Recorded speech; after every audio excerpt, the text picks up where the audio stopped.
tayo po ay nasa chapter 8 na ng libro na ito. So if you have Bibles with you, please turn your Bibles sa Romans chapter 8. At babasahin natin beginning verse 1 up to verse 4.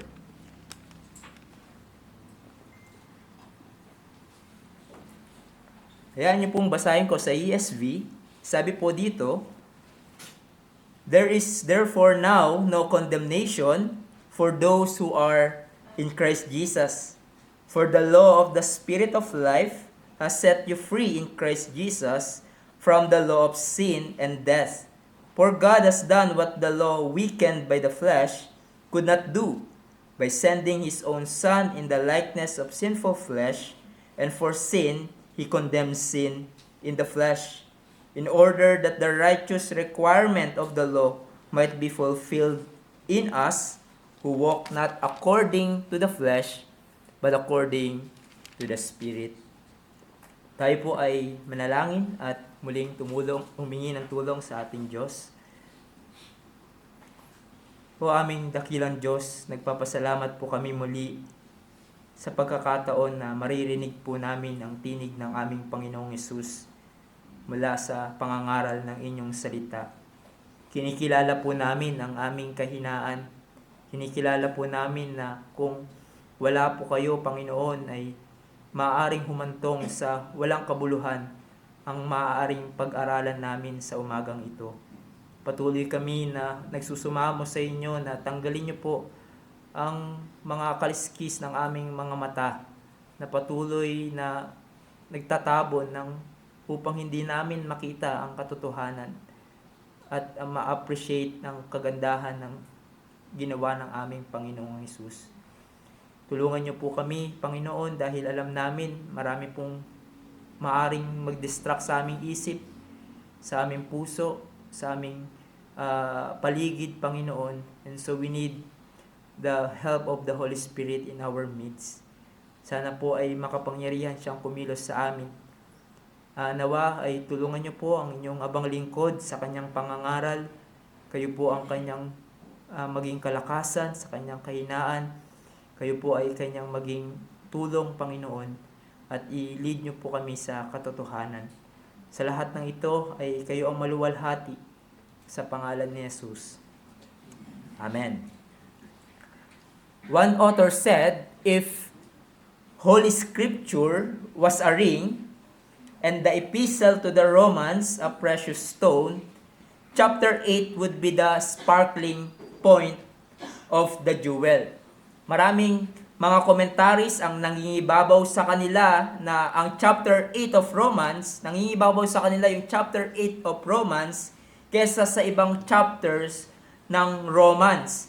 Sa kadahilanang makikita natin sa chapter na ito ang dakilang natanggap natin bilang mga kaisa kay Kristo Jesus. Ang dakilang gawa ng banal na Espiritu ay makikita rin natin ang kasiguraduhan ng ating kaligtasan at ang dakilang pag-ibig ng Diyos sa atin. At tulad ng ating nakita at nabanggit last time, ay nagsimula si Pablo sa marvelous words, no condemnation. At nagtapos siya sa glorious words na no separation from the love of God. At sa gitna ng katotohanan na ito, ay makikita natin ang mga katuruan patungkol sa kilos ng banal na Espiritu sa ating buhay at ang eternal security of our salvation in Christ. At una na nga nating nakita yung dakilang pagpapala na natanggap natin bilang kaisa kay Kristo Jesus. At ito ay walang iba kundi freedom from condemnation. There's now no condemnation for those who are in Christ. And these few words sa verse na ito ay nagpapakita agad ng security ng ating kaligtasan. And this is such a comfort for us bilang mga believers dahil malapit pa din tayong magduda sa ating kaligtasan because of our remaining sin and condition. At ang condition natin ay yung katulad sa chapter 7 na ating napag-aralan, isang believer na may struggle pa din sa kasalanan and may doubt pagdating sa kaligtasan. Isama mo pa dyan yung daya ng dyablo sa atin, questioning kung anak ba talaga tayo ng Diyos. And here's the great blessing na pinaalala sa atin ni Pablo, no matter your circumstances are, no matter how many times you fall into sins, no matter what your struggles are, even though you are struggling with sin as a believer, if you are in Christ, your present condition before God will never change. There's now no condemnation. Now, of course, hindi natin iniisang tabi yung katotohanan na yung nagagawa nating kasalanan as believers, meron niyang consequence. Sin has consequences. And we need to repent of sins we have committed.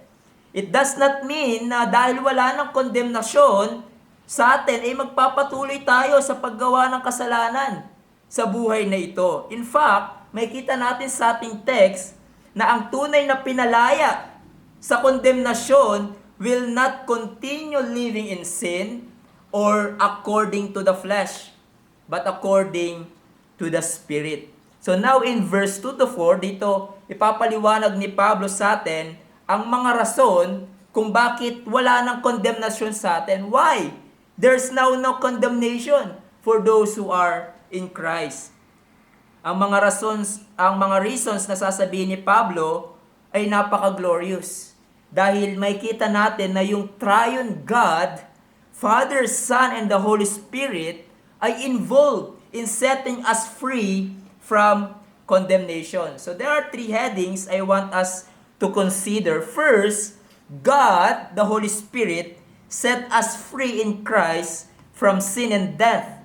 Secondly, God the Father, through His Son, si Christ, sets us free from sin's penalty or condemnation.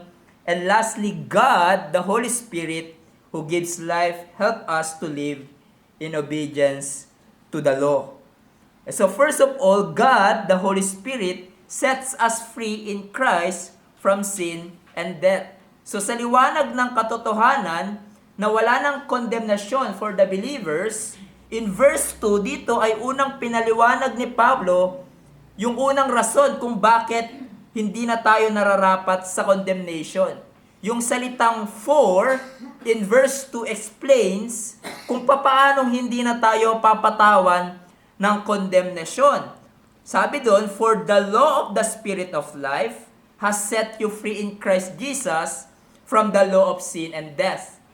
Dito makikita natin na merong pagkukontras. The law of the Spirit, which another way of saying, yung banal na espiritu na nagbibigay buhay.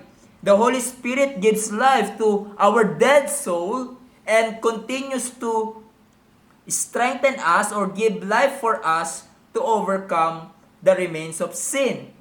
We are saved by the Spirit's power and we are being preserved by the Spirit. So, kontra dito ay yung law of sin and death. Now, yung salitang law dito ay tumutukoy sa principle, influence, and power. Bago tayo nakakilala sa Panginoon, ang batas ng kasalanan at kamatayan ang umiiral sa atin. Meaning we are spiritually dead.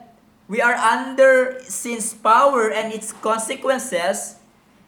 Ang kasalanan was used to have mastery over us before we came to know Christ. So outside of Christ, sin defines our existence. Tayo ay mga makasalanan, tayo ay napasailalim din ng consequences ng kasalanan, which is death, physical, spiritual, and ultimately eternal punishment in hell. But nung tayo ay naligtas sa ating conversion, the Holy Spirit set us free from the law of sin and death. So because of Christ, by the power of the Spirit, we are set free from sin's power and penalty. At ang bagong buhay kay Kristo Jesus, by the Spirit ang umiiral na sa atin. And as we shall see, ang banal na Espiritu ay patuloy tayong tinutulungan mapagtagumpayan ang labi ng kasalanan na natitira pa sa atin. So, this text shows us, as one commentary says, the Almighty Spirit of God radically delivers when He regenerates them, releasing them from such horrible states as sin and death, which He continues to do all their days. So, ang mga mananampalataya ay malaya na sa kondemnasyon sa kasalanan sa pamamagitan ng kapangyarihan ng banal na Espiritu. And this freedom from sin's condemnation has been granted to us by the Spirit. Nangyari ito nung tayo ay na-regenerate, na born again. Sinabi ni Jesus kay Nicodemus, isang religious leader, in John 3:6-7, that which is born of the flesh is flesh, and that which is born of the Spirit is spirit. Do not marvel that I say to you, you must be born again. Hindi ito naunawaan ni Nicodemus.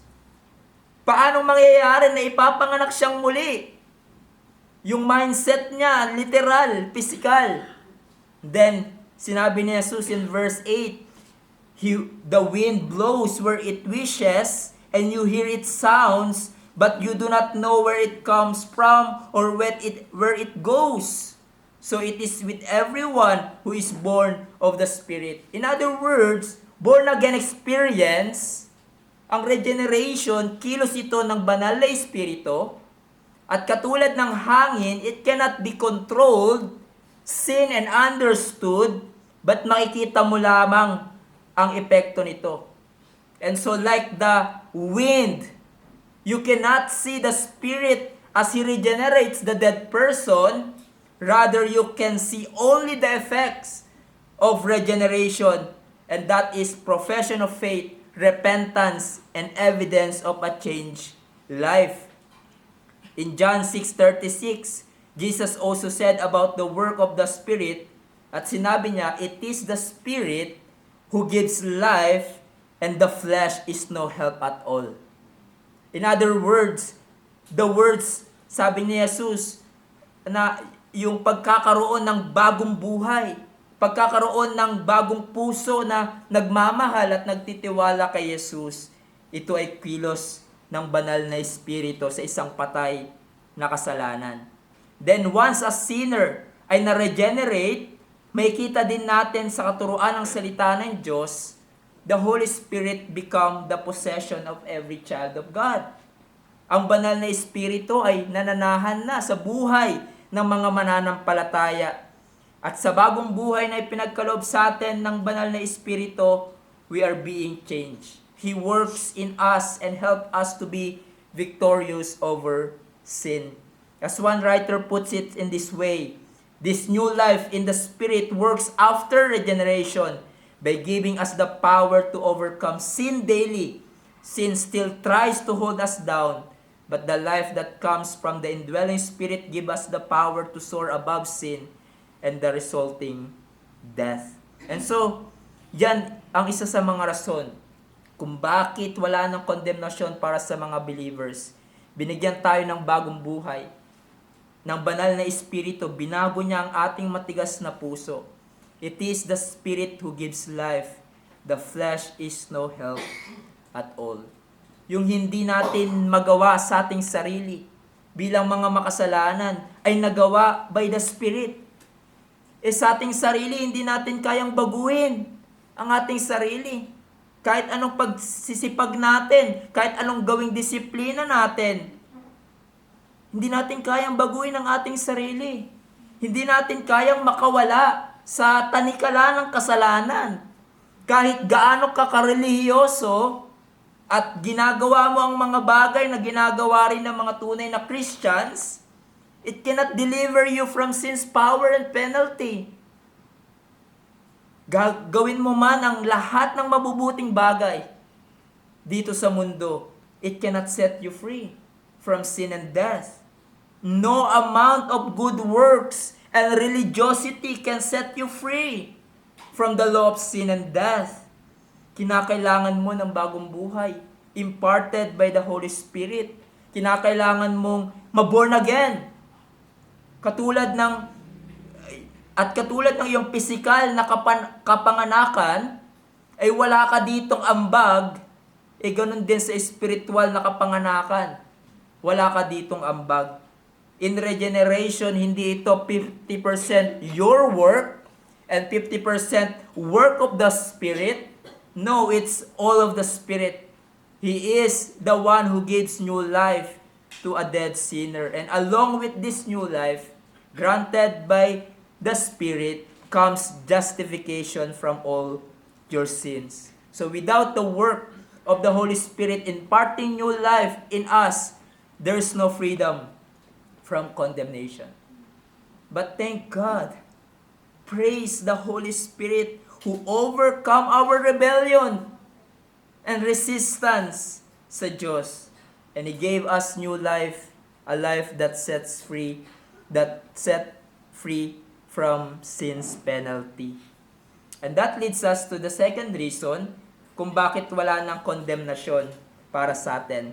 God the Father through Christ set us free from sin's penalty. It says in verse 3, "For God has done what the law weakened by the flesh could not do, by sending His own Son in the likeness of sinful flesh, and for sin He condemned sin in the flesh." So dito ay may kita natin, God graciously intervened to set us free from condemnation through His Son. Dahil kung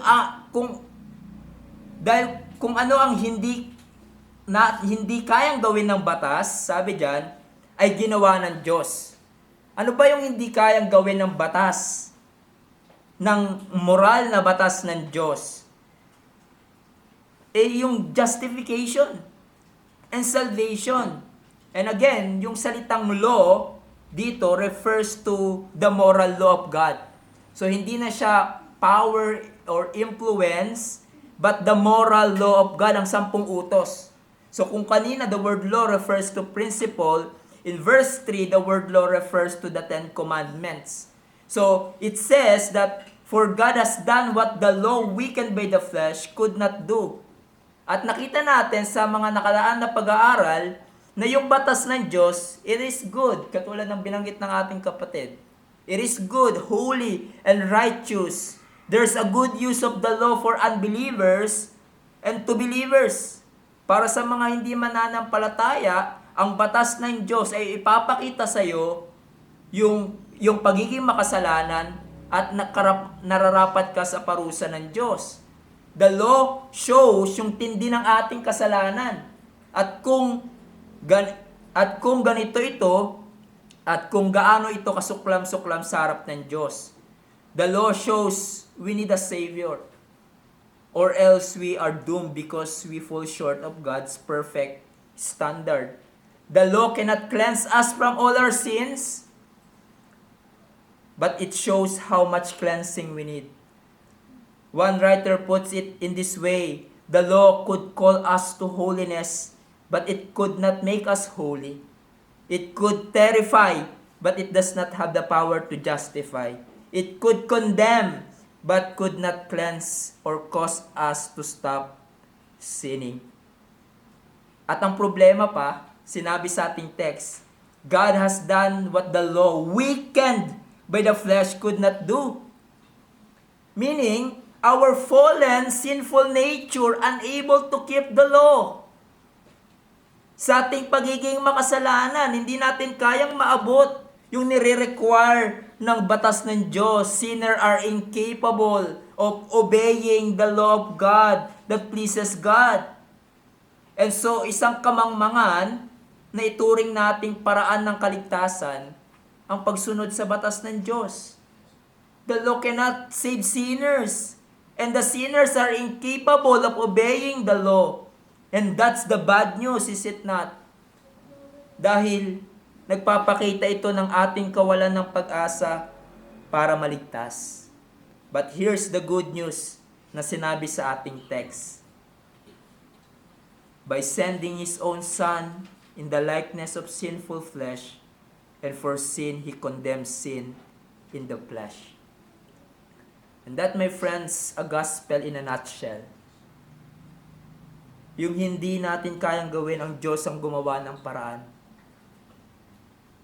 What our morality can never achieve, God can achieve for us. What our good works and obedience to the law are incapable of attaining, God attained for us. We cannot save ourselves. God can. And He does save sinners. He made a way to save us. At ito ay sa pamamagitan ng kanyang bugtong na anak na si Jesus. Now, there are important truths na makikita natin dito patungkol kay Jesus bilang tagapagligtas. First, He was sent by the Father. God sending His Son implies the pre-existence of the sons. The Son, we believe in Trinity, no? Ayun yung pangalan ng church natin. One God in three persons, Father, Son, and the Holy Spirit. And here, God the Son was sent to the world for a rescue mission. At ito ay para iligtas sa mga makasalanan. Later, sa chapter na ito, Paul will talk about the kind of sonship that comes from adoption. Pero dito, Paul introduced the concept of sonship here, but it refers to God's only Son. Marahil narinig nyo na, the monogenes, the only Son, the only begotten. No, malalim po yung term na yan patungkol kay Jesus at it deserves another sermon. We will not talk about it now, but what does it mean for Christ to be the only begotten Son? At least dito malinaw, God the Father has a Son. Tinawag niyang His own Son, and this Son ay Diyos. Same essence with the Father. Ngunit itong God the Son ay naging tao. Paul said, in the likeness of sinful flesh. Now, we need to be careful here. Dahil na hindi tayo magkamali. Hindi sinabi dito ni Pablo na nung nagkatawang tao si Jesus, ay meron siyang bahid ng kasalanan just like us. Hindi sinabing God sent His own Son in sinful flesh. At hindi rin sinabi ni Pablo na likeness of flesh lang. Dahil lalabas na parang naging tao lang siya, and that is a damning heresy called Docetism. Na nagtuturo, Jesus was fully God, but only seemed or appeared to have a human body. Diba? Parang merong katawang tao si Jesus, pero wala talaga. Hindi siya nagkatawang tao. Paul was very careful, kaya't kinabit niya yung salitang likeness or form of sinful flesh. Sinabi ni Cranfield, the Son of God assumed the self-same fallen nature that is ours, but in His case, that fallen human nature was never the whole of Him. Sa madaling salita, naging totoong tao yung God the Son na si Jesus, naging katulad natin siya in all respect except one. Si Jesus ay walang kasalanan. Wala siyang bahid ni isang kasalanan. Hindi siya nagmana ng kasalanan ni Adan. Pinanganak si Jesus sa incarnation. Umiyak si Jesus, napagod si Jesus, tinukso si Jesus, nasaktan si Jesus, and He truly died. Tulad na sinabi sa Hebrews 4, di ba? For we do not have the high priest who is unable to sympathize with our weakness, but one who is in every respect has been tempted as we are, yet without sin. So in the incarnation, all that is proper to humanity was given to human nature of Jesus Christ, except for sin. And then we are told, sending His own in the likeness of sinful flesh, and for sin, or other translated it as sin, an offering for sin. So, sinakripisyo ni Jesus ang kanyang buhay to deal with our sin problem. At bilang resulta ng kanyang suffering and sacrificial death, in the flesh, He condemned sin. Christ condemned sin in the flesh. And here Paul is describing the cross. Yung nangyari doon sa krus ng Kalbaryo nung si Jesus ay nabayubay doon sa krus ng Kalbaryo, ay dinala niya ang ating kasalanan at ang kasalanan ay kinondena sa kanyang katawan in His flesh. This means that by His sacrificial death, offering His body on the cross, Jesus paid the penalty for our sin. His death was substitutionary. He died the death that we deserve so that we could be set free from the law of sin. So dinala ni Jesus ang ating kasalanan, ang sumpa, ang puot ng Diyos na nararapat sa atin doon sa krus, upang imbis na tayo ang lumasap ng galit ng Diyos sa kasalanan, si Jesus ang tumanggap. Imbis na tayo ang maghirap at mamatay, si Jesus ang namatay upang tayo ay mapawalang sala at mapalaya sa kondemnasyon. And brethren, this is the heart and the glory of the gospel. God the Father made Christ, who knew no sin, to be sin for us that we might become the righteousness of God. And again, we are talking here ang precious only Son of the Father. Think of it, mga kapatid. Dumating yung kaligtasan sa atin lang libre, yes, but ito ay merong naging kapalit. Merong naging pambayad, pantubos, as Thomas Cranmer said, although this justification is free for us, it was not free without any reason being paid at all. Think of it, mga kapatid, ang Diyos Ama, Anak at Espiritu sa eternidad, sila ay in perfect harmony and in perfect love and unity. Ang ating kaligtasan ay inaccomplish by the entire Godhead. God the Father loves His Son. Ang Diyos Ama ay pumili ng mga tao para kay Jesus, para luwalhatiin ang anak, ngunit ang mga taong ito ay makasalanan. Kailangan nilang maligtas at ang tanging paraan para sila ay maligtas ay kung merong aako ng kanilang kasalanan at mapaparusahan on their behalf. Kailangang masatisfy yung hustisya ng Diyos laban sa kasalanan. And so, ang Diyos mismo ang gumawa ng paraan. God sent His only Son, naging tao upang maging sakripisyo na aako ng kasalanan natin doon sa krus. Upang tayo na magtiwala sa Kanya ay hindi na makokondena. At in-apply ng banal na Espiritu ang in-accomplish ni Christ sa ating kaligtasan. Again, yes, dumating ang salvation sa atin ng libre, but napakahalaga at napakadakila ng naging bayad. It is through the most precious body and blood of God's own beloved Son, our Lord Jesus Christ. Kung iisipin mo yan, di ba? The entire Godhead ay gumawa ng paraan to save me, to save you. Sino ka? Sino tayo para kamatayan na nag-iisang anak ng Diyos?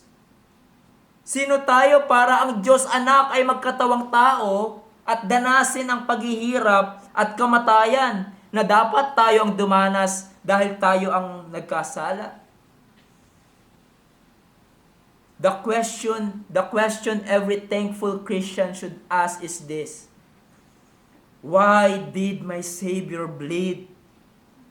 And did my sovereign die? Why would He devote that sacred head for sinners such as I? Now I discover bakit ang ibang Christians, mga missionaries, ay willing to give up everything para ipangaral ang ebanghelyo sa ibang lugar. Bakit ang ibang Christians seemingly have an extraordinary godliness May sigasig na naglilingkod at dumalakad sa kabanalan. Dahil ba matatalino sila at magagaling? No! It is because of Christ's love. Meron silang nakita. Meron silang malalim na pagkaunawa ng gospel. And the love of Christ controls them. That's why others are willing to shed their own blood if necessary for the sake of the gospel. Kaya't kami na nangangaral ng salita ng Diyos sa church na ito, kahit kayo ay mananampalataya, hindi kami nagsasawang ituro sa inyo ang patungkol kay Jesus at sa kanyang ginawa. Iniisip ng iba ang gospel para lang sa unbeliever. No. As believer, you need to hear the gospel again and again. For I believe, kung kayo ay mananampalataya, and you are being reminded again and again of this glorious truth about Christ and His love for His people, it will compel you to greater obedience to Christ. Kaya nga kung meron akong kinakausap dito, marahil isa kang mananampalataya at meron kang panlalamig. Meron kang panlalamig sa pag-ibig mo kay Christ, sa kanyang sa obedience sa kanya.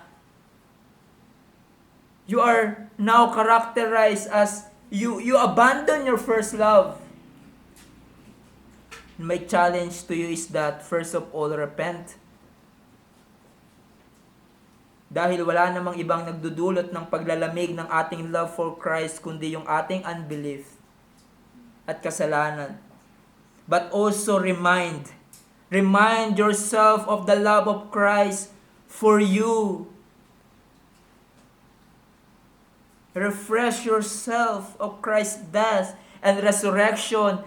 Remind yourself again that the one who died for you is now reigning at patuloy kanyang hahawakan at iingatan anuman ang mangyari sa iyong buhay sa mundong ito hanggang sa kanyang muling pagbabalik. Iingatan ka ng Diyos na namatay para sa iyo. Kung ikaw ay mananampalataya, you have Christ and He loves you and He will take care of you until the end of the age. At sinasabi ni Paul, yan ang kanyang binigay, yan ang hindi kayang ibigay ng batas. Ang hindi kayang ibigay ng batas is to give you Christ. God only Son and remove our sins, but God did what the law could not. Ang batas can took away our sins. Ngunit ang ginawa ng Diyos Ama, He took our sins and imputed it to His own Son on the cross. And He was condemned on our place upang tayo ay malibre sa condemnation. But lastly, God, the Holy Spirit who gives life, help us to live in obedience to God's law. Now, I agree with other commentaries na nagsasabing in this verse, Paul is tying our justification and sanctification. It says, in order that the righteous requirement of the law might be fulfilled in us or by us who walk not according to the flesh, but according to the Spirit. So merong pagkakaiba ang ilan pagdating sa interpretation sa verse na ito. Ito ba ay tumutukoy kay Christ, fulfilling the law of God para sa kaligtasan, which is true, legally speaking, for our justification, yung tinatawag ng iba na active obedience of Christ. Or, this verse, referring sa resulta ng ginawa ni Jesus, in verse 3, at dahil dyan, tayo na mga believers ay napufulfill na natin ang moral na batas ng Diyos by the help of the Spirit.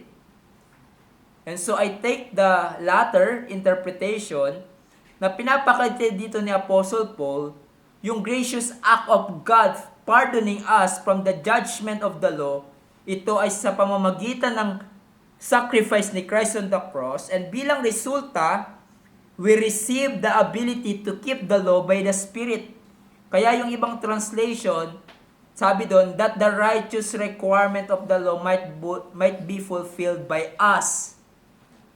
Instead yung in us. At yung salitang fulfilled, pinagtatalunan din, but it's in the passive tense, highlighting to us that the Holy Spirit is the primary worker in fulfilling the commandments, and He works in us as believers. We work out our own salvation with fear and trembling, for it is God who works in you both to will and to work. So, hindi ibig sabihin nito na nung tayo ay maligtas, ay libre na tayo from moral obligation or to keep the commandments. It's still binding sa atin bilang believers, yung moral na batas ng Diyos, and we keep it as our expression of love to Christ. Hindi para maligtas, but dahil ligtas na tayo, we keep the commandments. Sinabi ni Jesus, if you love me, keep my commandments. Of course, nagagawa natin yon not perfectly, but actually and purposely by the help of the Spirit. Si Rob Ventura, sabi niya, while the terrors of the law no longer hang over our heads, and the directives of the law are to be under our feet as a rule and guide for our lives, God did not save us so that we would become lawbreakers. Rather, He saved us so that we might be law-abiding Christians. No, I love that words. Niligtas tayo ng Diyos, hindi para maging lawbreakers, but law-abiding. Salamat sa banal na Espiritu na siyang nanahan sa ating buhay at kumilos siya sa ating buhay upang masunod natin ang kalooban ng Diyos. Then, dinescribe ni Pablo ang mga taong pinawalang sala through Christ na fulfilling, obeying the law of God in their lives. Sabi niya, who walk not according to the flesh, but according to the Spirit. So dahil God has forgiven all our sins through Christ's death, and because He has imparted new life to us through the Spirit, we now do not walk according to the flesh, but according to the Spirit. In other words, tayo na kay Kristo Jesus, tayo na nabiyayaan ng bagong buhay by the Spirit. We are no longer living or walking sa buhay ng kasalanan. Hindi na kasalanan ang gawi ng ating buhay. Unlike the unbelievers na dinidescribe later ni Pablo as of the flesh, they are living under the control of and according to the values of the depraved nature. But tayo na mga tunay na mananampalataya, living under the control of and according to the values of the Holy Spirit.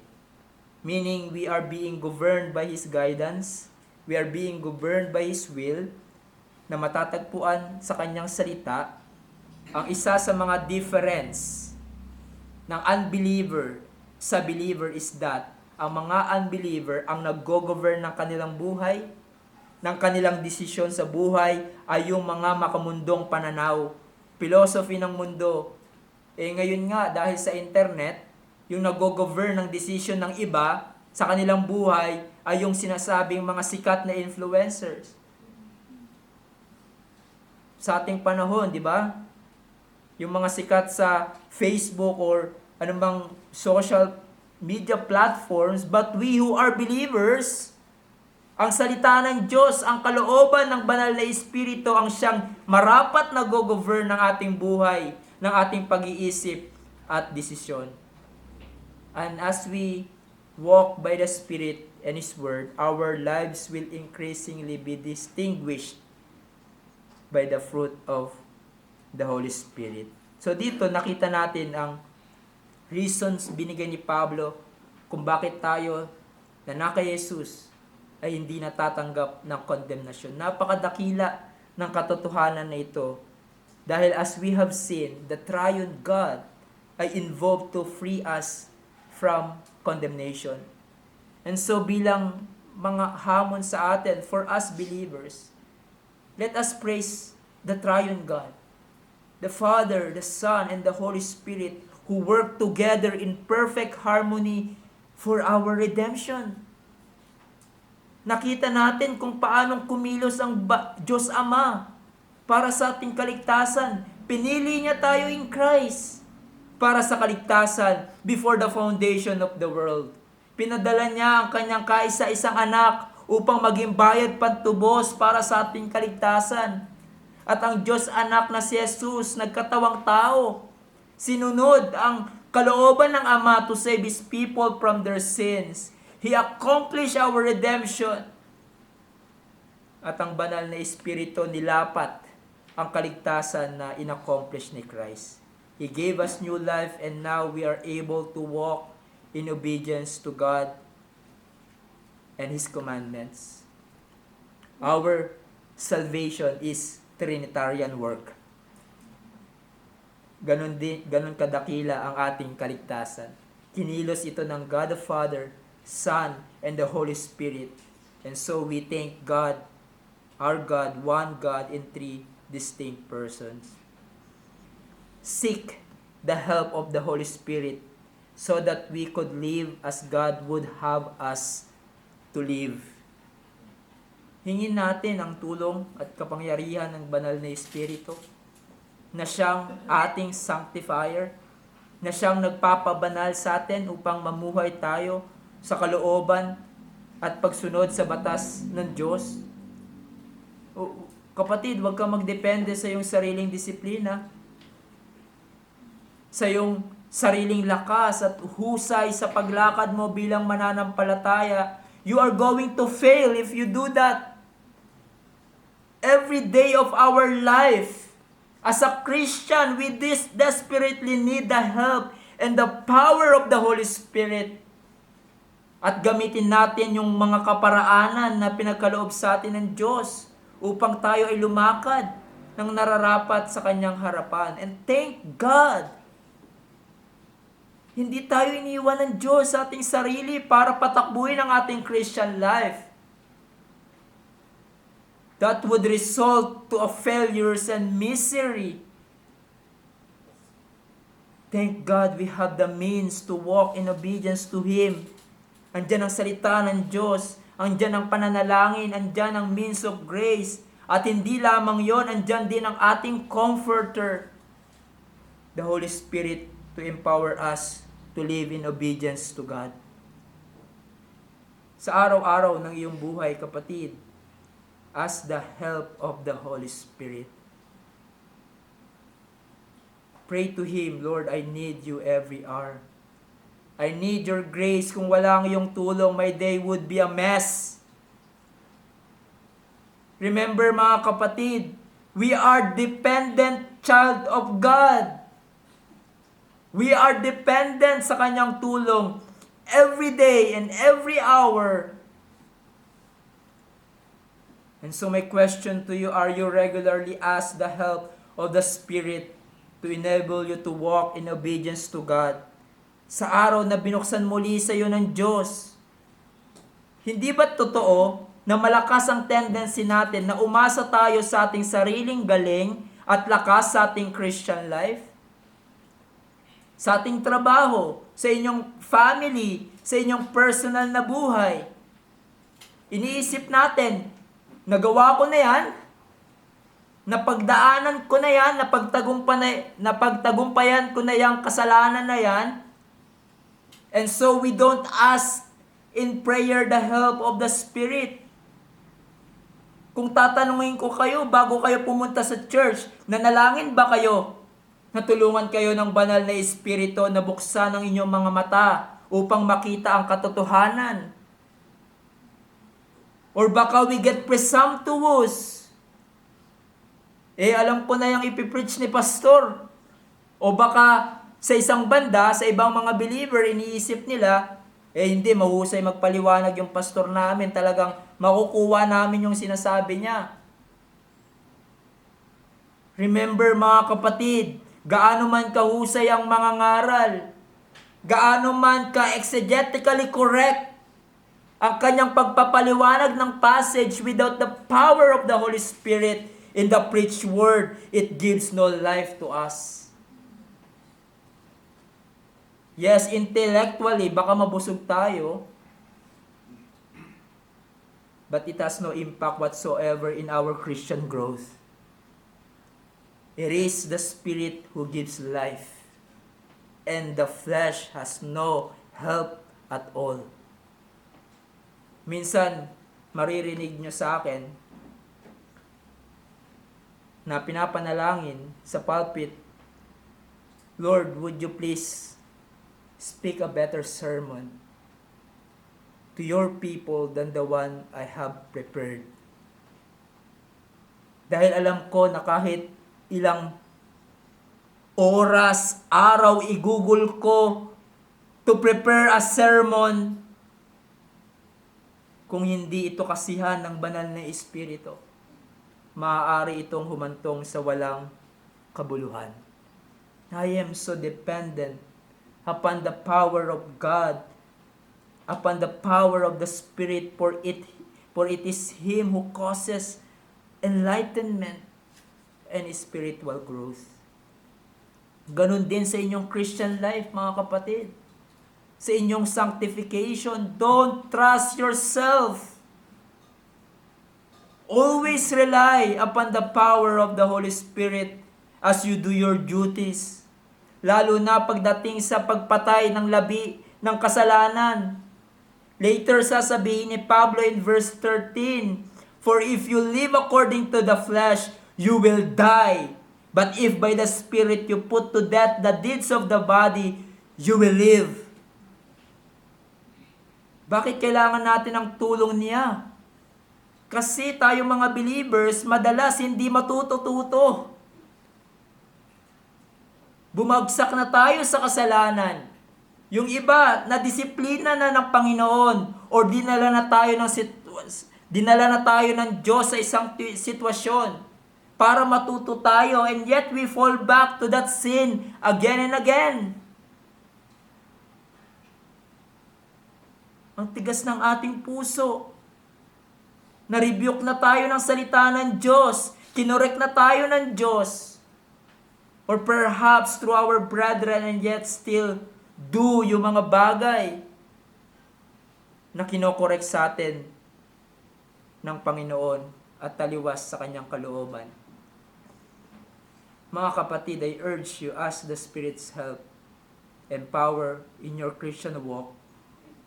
We desperately need Him. Always rely upon Him. Examine yourself to see whether your life is now characterized by walking not according to the flesh, but according to the Spirit.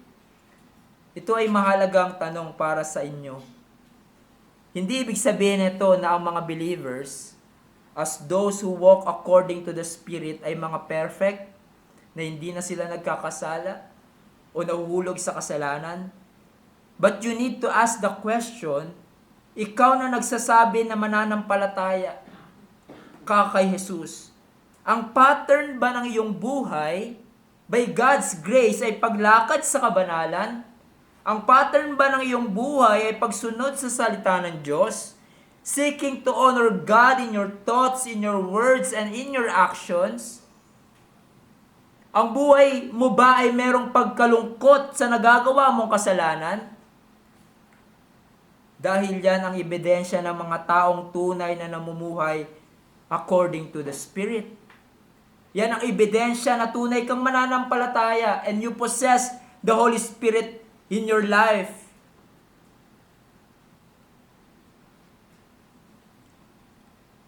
Hindi lang pag-attend sa church tuwing linggo,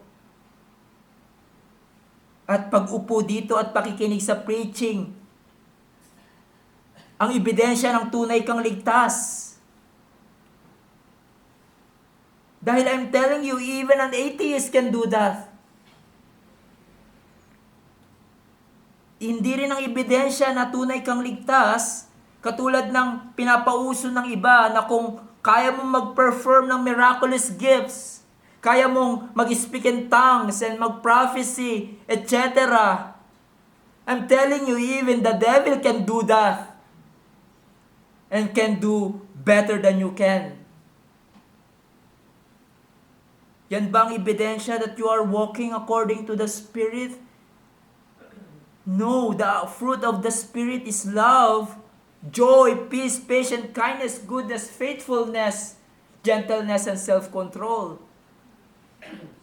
In other words, gospel holiness, obeying His words, hatred over the things that grieve the Holy Spirit. Yan ang ebidensya ng tunay na mananampalataya. At kung matagpuan mo ang iyong sarili ngayon na hindi ka pa talaga mananampalataya at ligtas, ngayon ang araw ng kaligtasan. Today is the day of salvation. Nakita mo ang ginawa ng Diyos. Gumawa ng paraan upang maligtas ang makasalanan.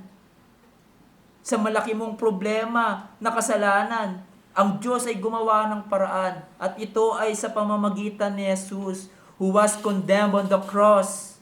Na dapat ikaw ang magdusa dahil ikaw ay makasalanan. Ngunit ito ay inako ni Jesus. He was condemned in our place. He was condemned in the flesh. And He died on the cross and rose again from the dead. Upang ang sino mang magtiwala sa Kanya will not be condemned. Will not receive the just condemnation of God in hell forever. Ngunit gayon, kung magtiwala ka, tangi lamang kay Jesus. Malilinis ka sa lahat mong kasalanan. Bibihisan ka ng perfect righteousness of Christ. And you will be adopted as son and daughter of God.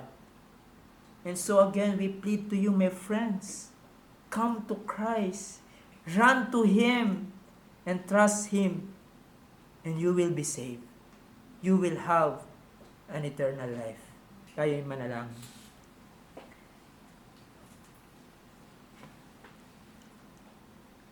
Aming dakilang Diyos, sa lahat po ng aming narinig, umaasa lamang kami na sa inyong biyaya ay titimo ito sa aming puso at magre-resulta ito ng encouragement, correction, and even rebuke for the believers and training them to righteousness. And for those who are unbelieving, ay magdulot ito ng kaligtasan. Help us to have a greater appreciation ng ginawang pagliligtas ng aming Diyos sa dakilang kaligtasan na meron kami. Father, such a great salvation we have. And it is enough. It is enough for us, Lord, to overcome anumang trials, anumang pwede namin suungin sa buhay na ito, knowing